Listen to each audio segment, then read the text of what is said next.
Hi, seventh graders. Mrs. Frederick here. I totally wish I could be here with you on the first day of second semester, especially because I looked at my class roster and there are so many of you that are brand new to art that I didn't get to have as sixth graders, so that's super exciting. And can't wait to meet you new people, and can't wait to have those of you back that were in sixth grade art. But I had knee surgery Thursday. I tore some cartilage in my knee earlier in December, so I had to have it done. And all those crazy snow days and ice days kind of screwed up the schedule. But my plan was to have you guys for second semester and then, take a couple days off for my surgery and then come back. But because of all those extra days, I haven't even get to see you yet.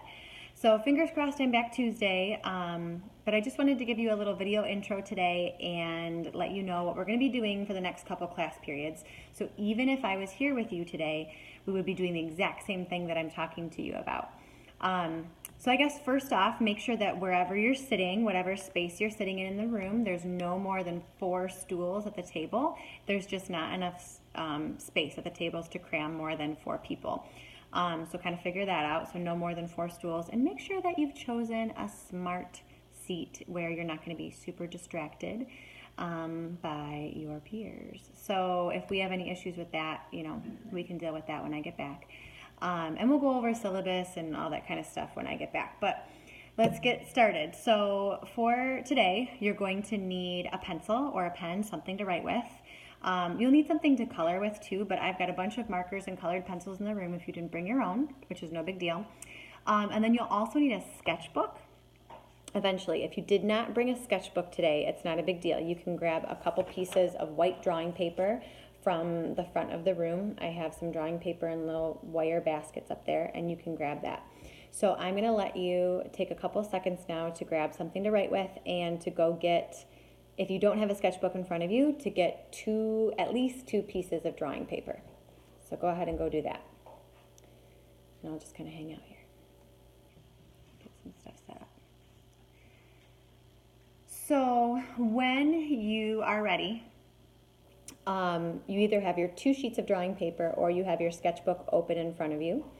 1 page in your sketchbook or 1 sheet of drawing paper needs to be your definitions page, because here's what we're going to be doing over the next couple class periods. If you look at the side of the room where there's the big black chalkboard, there's 2 sets of posters. So the posters that are in the red starts with rhythm and I think ends with, I forget, pattern maybe? I think so. Those are the posters that we're going to be looking at, and those are the words that we're going to be studying and the art forms that we're going to be studying over the next couple class periods. So the goal is that I give you a principle of design. Those red posters are called principles of design. So I'll give you a principle each day. We'll talk about a simple definition, and then you're going to be doing some little drawings in your sketchbooks, some sketches, some designs, so that I know that you understand the principle that we're looking at. Okay, so each day for the next couple class periods, we'll start with a definition of a principle, and then you'll go in your sketchbooks and do some drawings so that I know that you understand that principle. Okay, and it sounds a little simple, and that's honestly because it is. It's the first thing that we're going to be doing together. Some of you haven't had art since elementary school, and some of you haven't had art in a year, so we're just trying to ease back into things and ease back into creating. And these simple sketches that you're going to be doing in your sketchbook also tell me a lot about you. So, I get to know who the really fast finishers are. I get to know who the people that take a really long time and are very meticulous are, and everywhere in between. So you will be getting credit for the sketches that you do in your sketchbook. And you will be taking a little quiz on the principles of design probably next week sometime. So don't stress out about it, but also take it seriously, because it is something that you're going to be doing over the next couple class periods and getting some nice credit in the grade book for. Okay? All right, so I want you to have your 2 sheets of paper in front of you or your sketchbook open. And the first principle that we're learning about is rhythm. So I know this is backwards, but this is a sample, I just drew this, about what your definitions page is going to look like. So I want you to, either on your 1 sheet of drawing paper or in your sketchbook, give yourself a title. So this says the principles of design and today's date, and then our first definition, which is rhythm. Okay, so take a couple seconds to do that. So give yourself a title, the principles of design and today's date. And then our first principle is rhythm, R-H-Y-T-H-M. Okay, we're going to write the definition together of rhythm. And again, this is rhythm in the sense of artwork. So when you're looking at artwork, what would rhythm look like? Or when you're trying to describe a rhythm of an artwork, what would that look like? So it's a little bit of an abstract concept. Because you might be thinking, well, if I'm looking at a piece of artwork, I can't hear anything, so why would it have rhythm? But it does. Okay, so the definition we're going to write. Rhythm is, oh, and I left my cap off my marker for too long and now it's dried up. Shoot. Okay, rhythm is the repetition of visual movement, period. It is the equivalent of a musical beat. So, two sentences. Rhythm is the repetition of visual movement. It is the equivalent of a musical beat. Okay, so this is what my little definitions page look like. Rhythm is the repetition of visual movement. It is the equivalent of a musical beat. Awesome. Okay, so now what we're going to do, you're taking your second sheet of paper or another sheet in your sketchbook, and you are going to divide the page one line down vertically and one line across horizontally. So just like this. One line down vertical, one line across horizontal. It doesn't need to be perfect, so you don't have to use a ruler, but it's just going to look like this. Okay? The next couple sets of pages in your sketchbook are going to look like this, divided into quadrants, because each time we learn about a new principle of design, you're going to be doing a drawing or one or two drawings that show me that you understand that principle. Okay, so for example, rhythm. In a second here, I'm going to play some jazz music for you because your goal is going to be in this first square or first quadrant to use colors, lines, and shapes to create a jazz rhythm using art. Okay?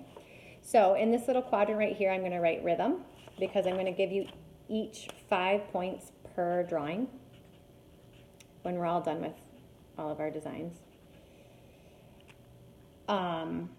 So I want you to keep them kind of organized. So I know, again, this is backwards, but rhythm is going to be this first quadrant that we do. Okay. So like I said, these principles of design are kind of a little bit of abstract concepts. If you look at the chalkboard and you can see all of your principles of design, they're all in red. Rhythm, emphasis, contrast, balance. They're not in front of me. There's more. They end with pattern. But they all kind of work together to make an artwork to make an artwork look good, I guess you would say. So when you have really good rhythm, it means that you're using lines and shapes and colors well so that your audience or your viewer can really kind of feel the artwork.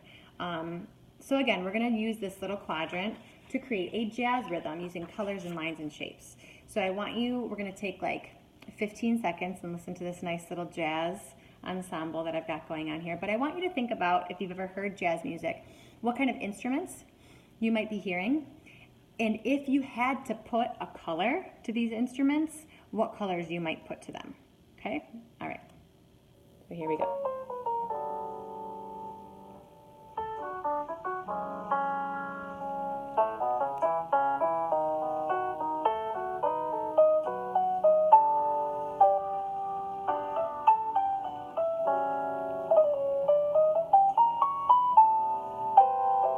This is some kind of chill jazz music.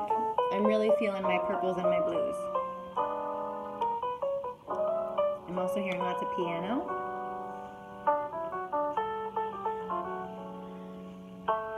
But since I am feeling so relaxed, kind of keep it going in the background. It's a very slow tempo. We've got a little bit of percussion in the background, but it is a pretty chill, calm feel. So I'm going to go with some wavy lines. I'm going to go with some blue.